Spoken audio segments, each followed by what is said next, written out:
The following is an exclusive presentation of Jesup Broadcasting, the sports leader in Southeast Georgia.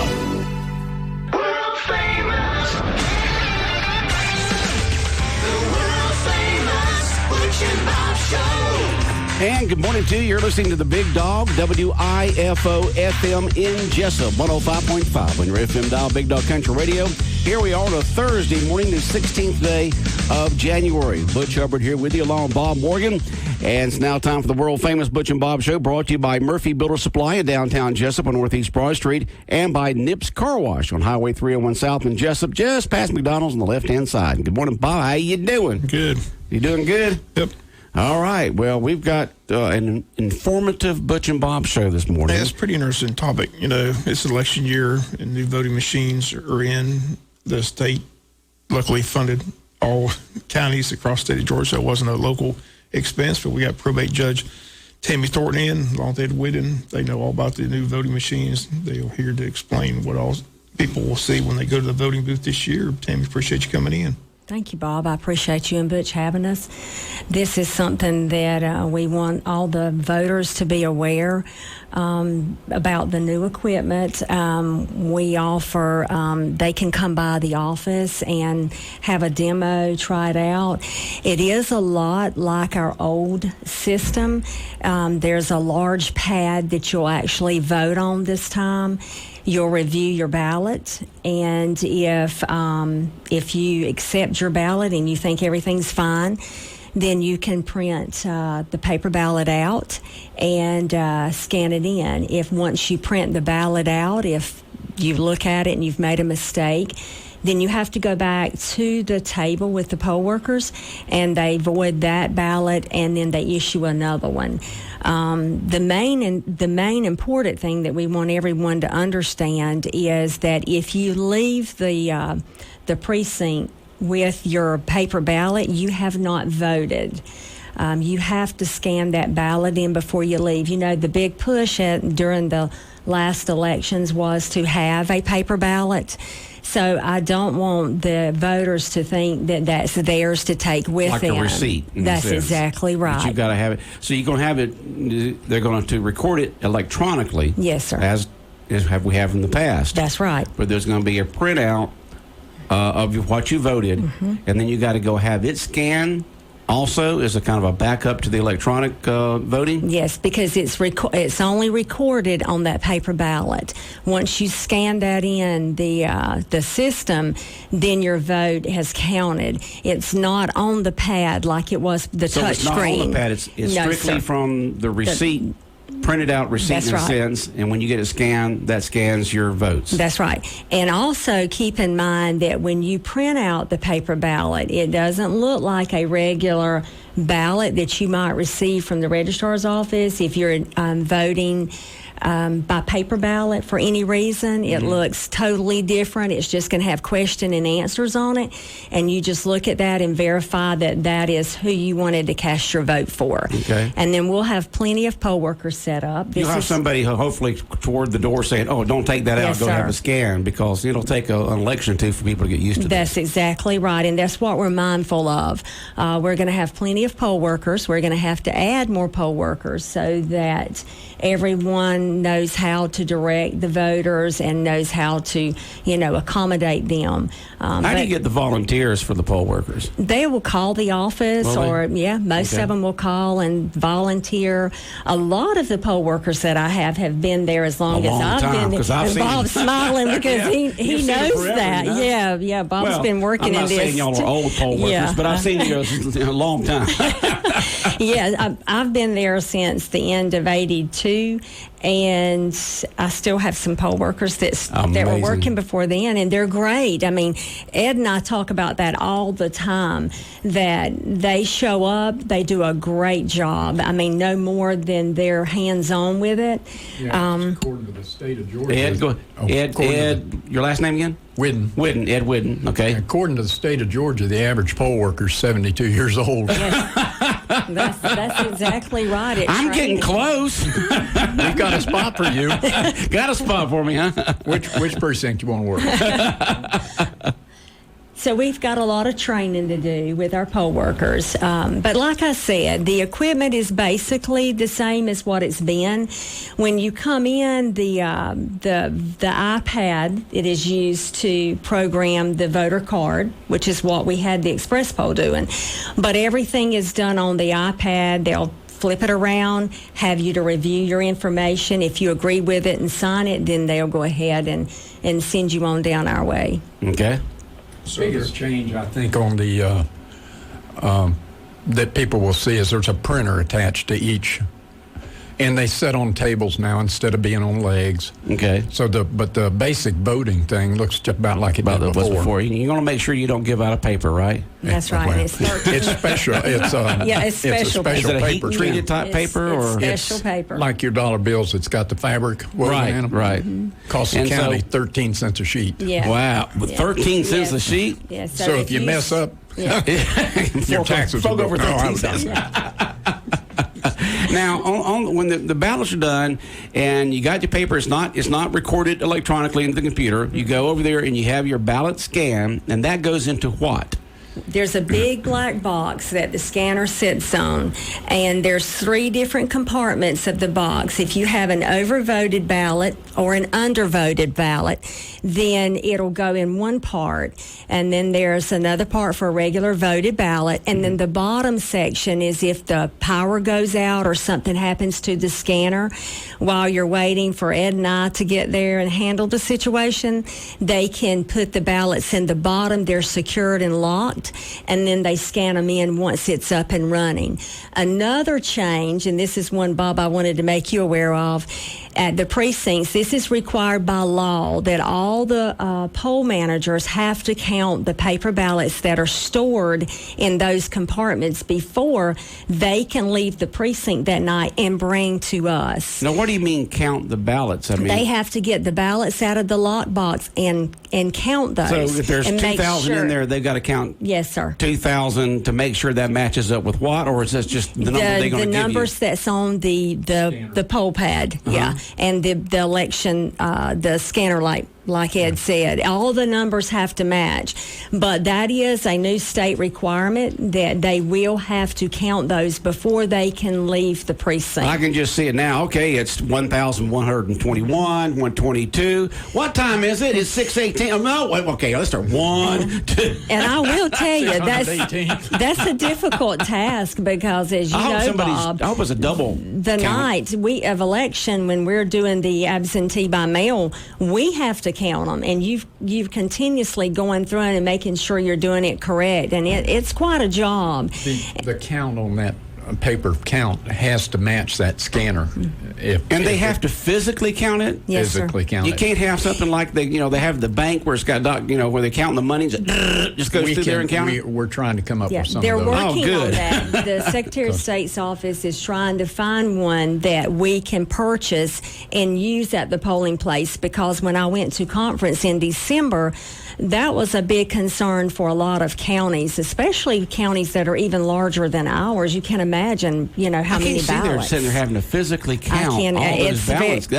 Because you could probably count them 3 times and get 3 different numbers when you're counting that many ballots. These It's a ballots are test. 80-pound bond paper. Uh-huh. So it's not an easy thing to count them by hand. So a So machine you're going to would have be much better. Wouldn't it be good to have 2 people counting them? And they're going to come up with different amounts. I mean, what do they got to sit there You to have a big election. That's going to be a heavy box bringing down there too. And so I guess you're telling Bob to get him prepared. The fact that the results are going to be a lot longer than they have Tell been. us we're going to get the results at 3 in the morning. Well, we hope not, Bob. We really do.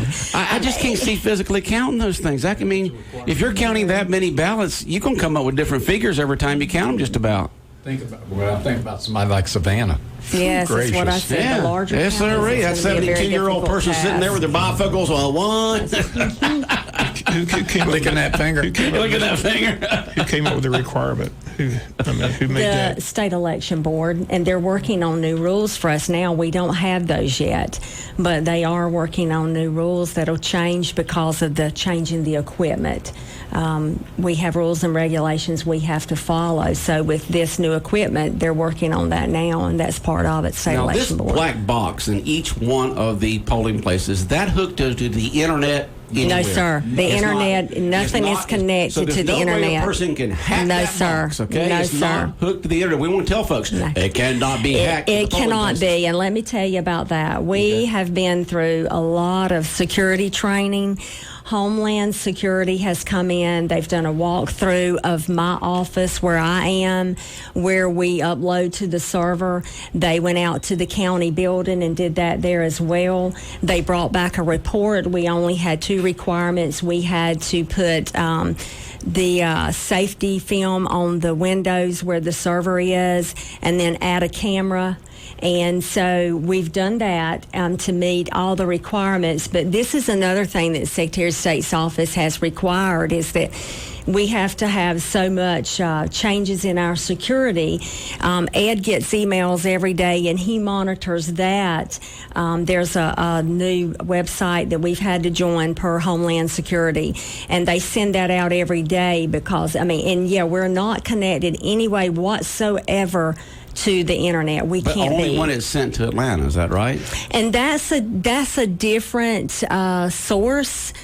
And this is with the old system. Here again, Ed and I will travel to Metter next Thursday for a day of training for the election night reporting. The way the old system did it, you put it on a flash card and then you carried it over to another computer that is hooked to the internet. So as far as the voting machines or the server at that time, none of that was connected to the internet either. Right. And really and truly, the only the phishing that we had back in 2018 was to 2 counties in Georgia, and it was their webpage that they had set up. So we've had to go through a lot of tests with security and make sure that we meet those requirements so that all the voters can feel safe about that. Well, that's good. The fact that the state and the feds are Yes. working hard to make Yes. sure that It's a partnership. is honest and nothing's being messed with it in any type of way. That's I right. get 2 or 3 emails a day with suspicious IP addresses to be aware of from the Homeland Security. What's your position with the probate office down there? Well, with the probate office, I just assist Tammy, but with the county, I'm a system administrator. Okay, all right. But basically, all of the security stuff is aimed towards I do get some security stuff other than that, but we get most of it directed towards elections. Okay. Well, what's the date yeah. the first time people are going to see these machines? Like I said, qualifying gets underway March 2nd to the 6th. When's the first election date that people will actually be going to the polls? And March 24th is the presidential preference, and that's a great election to try it out before all the locals are running in May 19th. March 24th is what now? The presidential preference. Okay. That'll be a great election. It'll be great for us, as just first time rolling it out. What is the presidential preference? That's where you go in and vote for your preference for president. And why do you do? Oh, you talking about Republican, Democrat? Or are you talking about the party Yes, ones? sir. Okay, Yes, I understand. sir. Yeah. Yes, Okay. sir. The presidential year. yeah, I know. I'm just trying to say I didn't. It's for the parties to do that. Okay. That is correct. All right. Then the local elections in May. May 19th is the general primary and nonpartisan, and then November 3rd is the general election.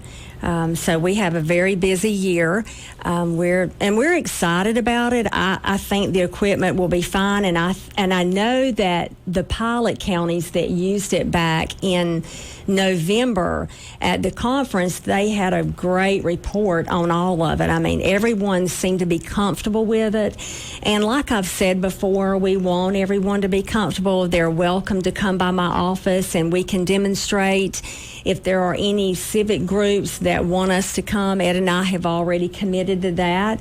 He's going to help me get the equipment there. We have a demo for that because we want everyone to feel comfortable and go vote. We don't want anyone to feel discouraged. Intimidated in any type That's of way. exactly right.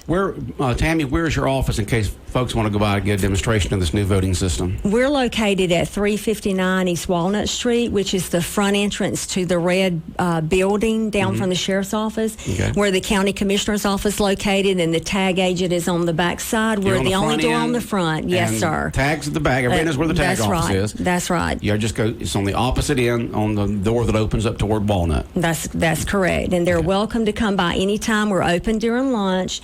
My girls will be trained to give give a demonstration. And like I said, I mean, we want everyone to be educated and to feel comfortable with the voting process. Well, people are getting what a lot of folks wanted, which is a paper trail. That's right. And I think that was people the big feel more, push. I think people will feel more secure about it. And I just really want them to understand that, it's not a ballot to take with them. They've got to scan it in and leave it there. Right. And then their vote is cast. But like I said, plenty of poll workers. Everyone will be trained, and they will watch out for the voter. And like Ed said, it'll be set up on tables. It's going to be a little different. We'll have privacy screens around the screen because they will be set up, side by side, that sort of thing. So we're just trying to get it all together. Probably Ed and I'll have to set up the equipment and send it out this time. And that's another thing. We have to have security at the polling places. Either you have to have cameras or alarm system, or either the sheriff's office will provide security, which the sheriff's office, Sheriff Carter and Donnie Ray both worked great with us providing security at the precincts the last time, overnights, when we have equipment in there. The Secretary of State's office required that at the end of 18, so we started then, but we're trying to get cameras set up in the buildings and have it to where we're secure. We have set up some camera systems already. So the polling places will have cameras set up because you're going to have that equipment there the night before. The night before, yes, sir. Make sure that it's monitored to make sure That's that right. nothing happens. If it's not monitored, we set the equipment up the day before. If it's not monitored, we're going to have a deputy spend the night there. Spend the night there. They stay there until the poll workers come the next morning, which usually I require them to be there at 6. We'll probably need to be there a little earlier with the new equipment, but once they're there, then the officer can leave. But they have been wonderful to work with us and to provide this security for the county and for the election process. And on election day, there's certain rules where the candidate can be, how close can they be to the polling? 150 feet 150 from feet. the entrance of the polling So place. that's the one issue I've seen over the years that you've had an issue with. You had to Yes. take people to say, look, you're violating the law. You got to. So. That's right. And what about the signs? You see signs out everywhere.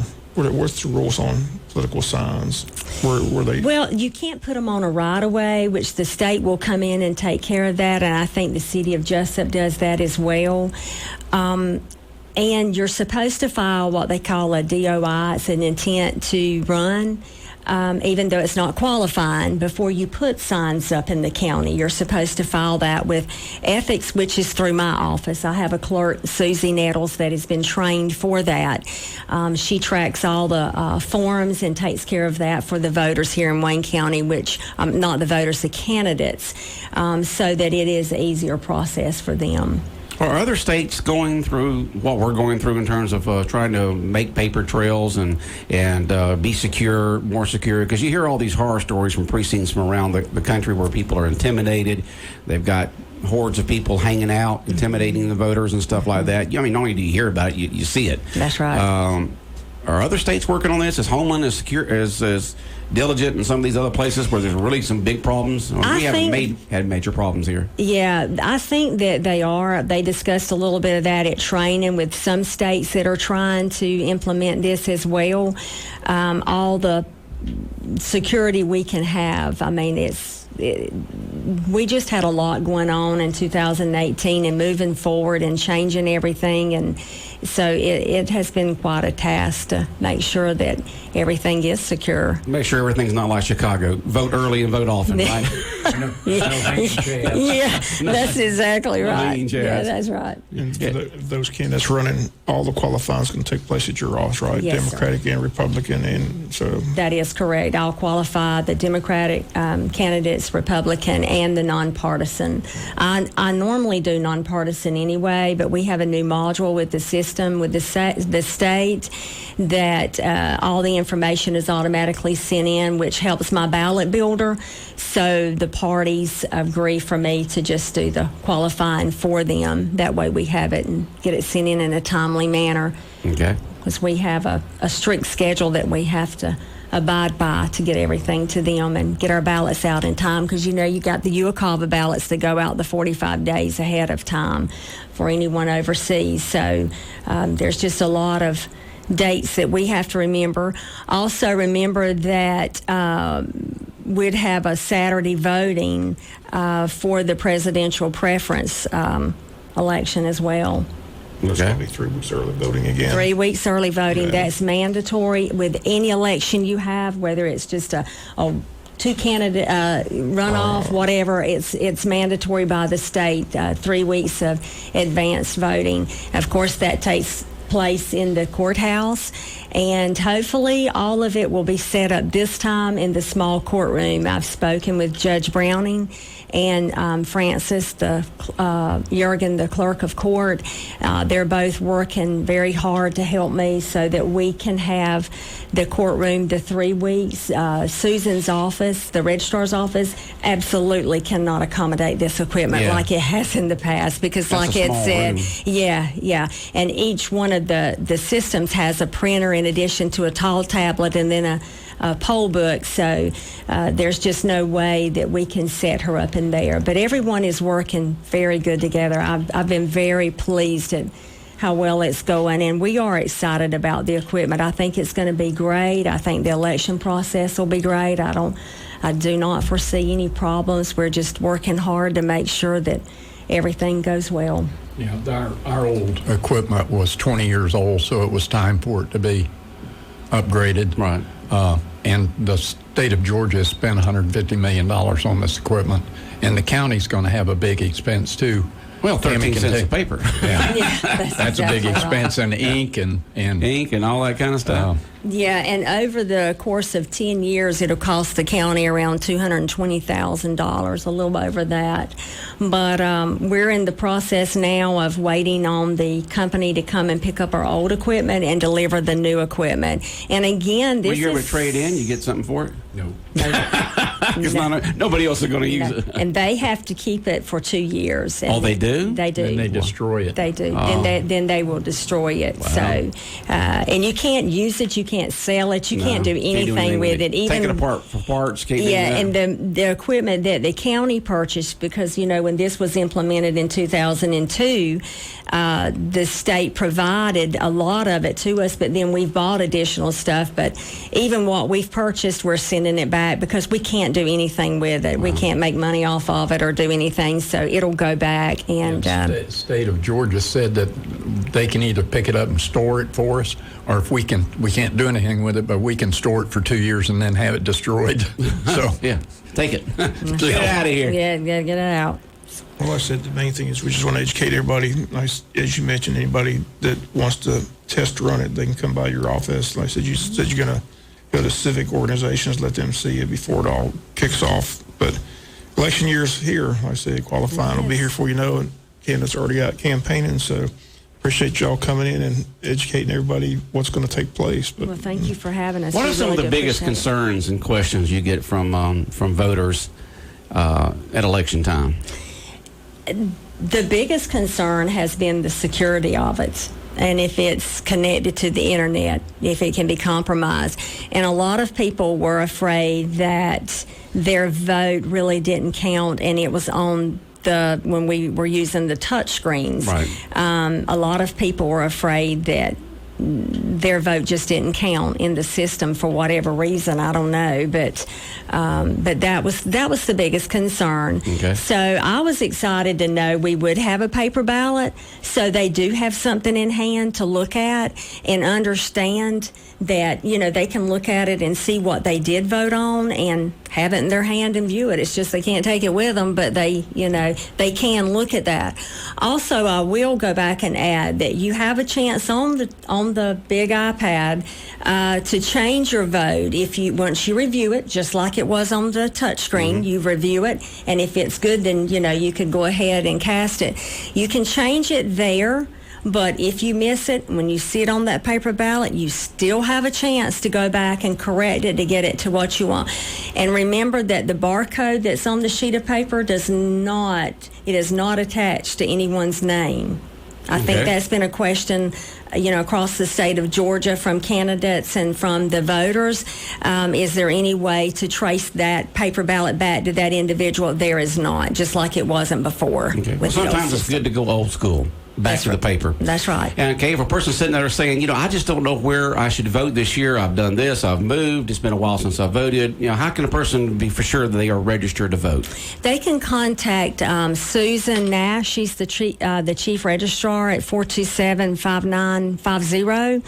Or they can go on the website for the Secretary of State's office. They can go to what we call My Voter page. Put their first initial, last name, date of birth. It's going to bring up all their voting information. It will tell them where they vote in the city, where they vote in the county. It will even give them a copy of their sample ballot. They can review it or print it out, know what they want to vote on before they come to the polls on Election Day or in advanced voting. So that's another good tool that the Secretary of State's office has as well. And then you can go on there and change whatever you need with them. What do people need to bring with them to vote? Their ID. Just any type of, is it got to be a picture ID? A picture ID. Like a driver's license? Yes, sir. We have several different, this part is Susan's, but I did try to print out something on it. If I can find it. But Okay. you have to have an ID. It can even be expired ID. But Okay. you have to, that's including a government ID. You can, if you've got an employment ID, you can bring that. A passport, a I know military. passports have that pictures Military. on them. Does government IDs and other IDs have pictures on them also normally? Some of them do, Some but of them you do? do have to have a picture ID. If you don't have an ID, you can go to the registrar's office with documentation showing your date of birth and who you are, Right. which would be a birth certificate or something like that. And she can make a voter card for you. If you have a weapons carrying license, it will look a lot like that. She'll take your Okay. picture and make you a card. Do not go to the polling place with your card from the registrar's office. That's not your ticket to vote. That's just directing you where to vote.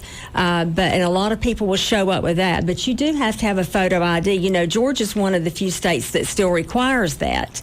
But you do have to have I a think photo that's just ID. common sense right do there. I think too. all 50 states should have a picture ID. I agree with you on that. Yeah. I really do. They want things to be honest. That's and right. make the registration honest. That's right. Yeah. But like I said, they can have a card, created there with her, and they just have to meet certain requirements, and they have to understand that. But any of those IDs can be used. Okay. I mentioned also that all of the equipment has handicap, whereas we used to keep one unit in each. With handicap, all of these units, all voting machines now have handicap equipment attached to it for the deaf and the blind. Okay. All right. So new voting machines, folks, and you can go by the probate office, and they'll show you how to use it. It seems like it's a very simple, easy process. You're going to have a lot of folks there at the polling places to be able to help folks and answer their questions and make this first time run as easy as possible for everyone. Bob, any other questions or comments for Tammy or Ed this morning? That's it? Well, thank you for Y'all were having very, us. very informative. We appreciate it very much. I think it probably helped a lot of folks. I know it did me. So, Well, thank you for having us. all right. Take care, y'all. All right. The world famous Butch and Bob Show brought to you by Nibs Car Wash, located on Highway 301 South, just past McDonald's on the left-hand side, and by Murphy Builder Supply, where the builders buy, located on Northeast Broad Street in downtown Jesup, right down from the Big Red Caboose. The world famous Butch and Bob Show.